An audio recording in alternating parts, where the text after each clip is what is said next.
you. Well, the Moderna coronavirus vaccine has officially been approved for distribution. The FDA signed off on it on Friday. It becomes the second approved vaccine to help fight the spread of COVID-19. Getting approval about a week after Pfizer's vaccine, and many hospitals around the country have already vaccinated their healthcare workers with the Pfizer vaccine. Moderna's vaccine doesn't require those ultra cold storage temperatures that the Pfizer vaccine does. That's one reason why Missouri plans to send 70,000 doses of the Moderna vaccine to long-term care facilities starting next week. KMBC 9's Bianca Beltran spoke to staff at John Knox Village in Lee's Summit about how they're preparing. John Knox Village is working with CVS to administer the Moderna vaccine to 2,300 employees and residents. The details are still being worked out, but they expect to start vaccinating within 2 weeks.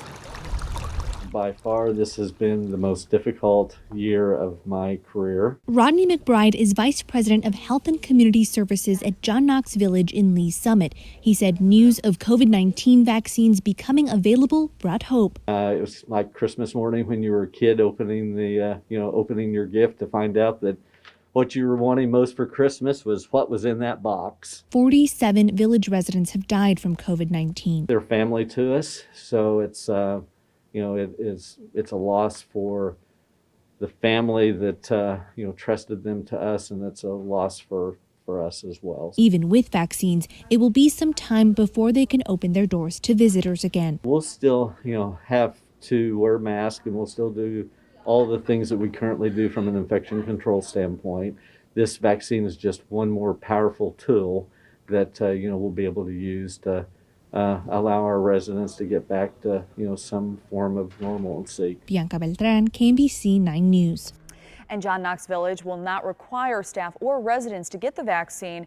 In a recent survey, about 98% of residents and 70% of employees said they want to receive the vaccine. 10% said they'd like more information about it.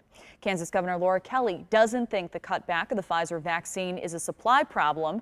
Kansas's second shipment is being cut back by 36%. Missouri, somewhere between 25 and 30%.